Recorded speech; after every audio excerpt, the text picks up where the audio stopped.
ఒంటరిగా పోటీ చేస్తారు. పాత బస్తీలో 7 సీట్లు కంచుకోటలా కాపాడుకుంటారు.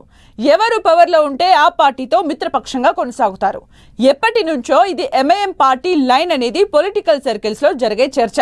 అయితే ఇప్పుడు తెలంగాణలో అధికారంలో ఉన్న హస్తం పార్టీతో ఎంఐఎం దోస్తీ ఎక్కడో చెడినట్లు ఇన్సైడ్ టాక్ నడుస్తోంది.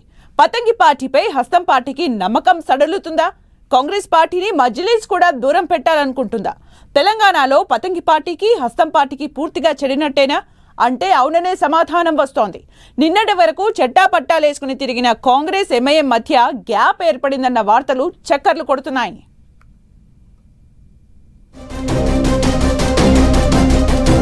హస్తం పార్టీకి పతంగి పార్టీకి ఇక చెడినట్టేనా? ఎంఐఎంతో జాగ్రత్తగా ఉండాలన్న రాహుల్ వ్యాఖ్యల వెనుక కారణాలేంటి? అక్బరుద్దీన్ రేవంత్ను యోగితో పోల్చడం వెనుక మర్మమేంటి? రాజ్యసభ ఎన్నికల్లో ఎంఐఎం వైఖరి ఎలా ఉండబోతోంది? జీహెచ్ఎంసీ ఎన్నికల్లో కలిసే పోటీ చేస్తారా? ఎవరి దారి వారిదేనా? తెలంగాణలో అధికార కాంగ్రెస్ పార్టీకి దాని మిత్రపక్షమైన ఎంఐఎం పార్టీకి ఎక్కడో చెడినట్టే ఉందన్న ప్రచారం జరుగుతోంది. కాంగ్రెస్ అధికారంలోకి రాగానే చెట్టా పట్టాలేసుకుని తిరిగిన ఓవైసీ బ్రదర్స్ కాంగ్రెస్ కు మధ్య మెల్లమెల్లగా గ్యాప్ వచ్చినట్లు టాక్ నడుస్తోంది. జూబ్లీహిల్స్ ఉప ఎన్నికల్లో కాంగ్రెస్ గెలుపు కోసం అభ్యర్థిని బరిలోకి దింపకుండా సహకరించిన ఎంఐఎం ఇప్పుడు కాంగ్రెస్ అంటేనే మండిపడుతోందట. ఎంఐఎంతో తమకు లాభం కంటే నష్టమే ఎక్కువ అని అటు హస్తం పార్టీ నేతలు కూడా భావిస్తున్నారట.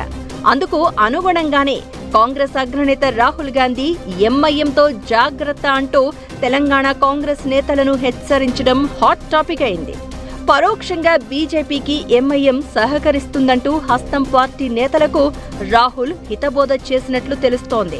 ఎంఐఎం బీజేపీ లోపాయకారి ఒప్పందంతో పనిచేస్తున్నాయి అనేది రాహుల్ ఆరోపణ.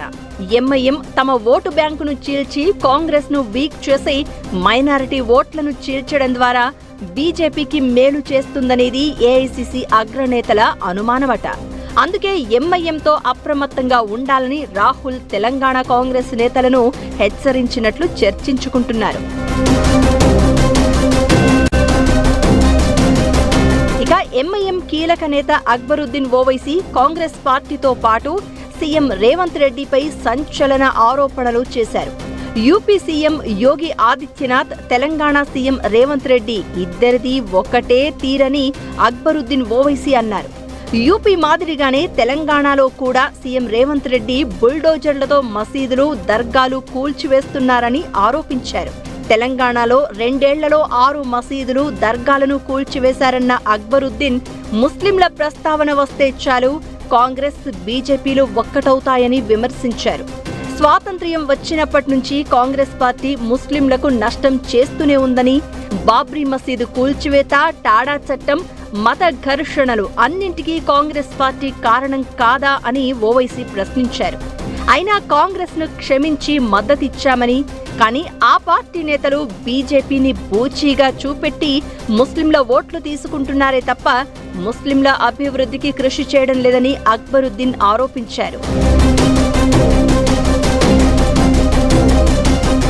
మొన్న కాంగ్రెస్ అగ్రనేత రాహుల్ ఎంఐఎంతో అప్రమత్తంగా ఉండాలని పార్టీ నేతలను హెచ్చరిస్తే, ఇప్పుడు మజ్లిస్ కీలక నేత అక్బరుద్దీన్ కాంగ్రెస్, బీజేపీలు రెండింటినీ ఒకే ఘాటిన కట్టి విమర్శలు చేయడం ఆసక్తికరంగా మారింది. ఈ పరిణామాలన్నింటినీ బట్టి చూస్తుంటే ఇక కాంగ్రెస్ కు ఎంఐఎం పార్టీకి మధ్య పూర్తిగా చెడినట్లే కనిపిస్తుందన్న టాక్ వినిపిస్తోంది. ఇన్నాళ్లు చెట్టా పట్టాలేసుకుని తిరిగిన హస్తం పార్టీ, పతంగి పార్టీలు ఇక రాజకీయ ప్రత్యర్థులుగా మారిపోయినట్టేనన్న అభిప్రాయం వ్యక్తమవుతోంది. దీంతో మార్చి 16న జరగనున్న రాజ్యసభ ఎన్నికల్లో ఎంఐఎం వ్యూహం ఎలా ఉండబోతోందన్న చర్చ మొదలైంది. 2 రాజ్యసభ స్థానాలను గెలవాలంటే కాంగ్రెస్ పార్టీకి ఎంఐఎం మద్దతు కూడా అవసరం. ప్రస్తుతం గ్యాప్ పెరిగిన నేపథ్యంలో రాజ్యసభ ఎన్నికల్లో కాంగ్రెస్ కు ఎంఐఎం సపోర్ట్ చేస్తుందా లేదా అన్నదే ఉత్కంఠ రేపుతోంది. త్వరలో జరిగే జీహెచ్ఎంసీ ఎన్నికల్లో అధికార కాంగ్రెస్ గట్టెక్కాలంటే ఎంఐఎంతో దోస్తీ అనివార్యమే. ఈ 2 ఎన్నికల తర్వాతే వారి దోస్తీ కంటిన్యూ అవుతుందా, కాంగ్రెస్ చేతిలో పతంగి ఉందా, దారం తెగిపోయిందా అన్నది తేలనుంది.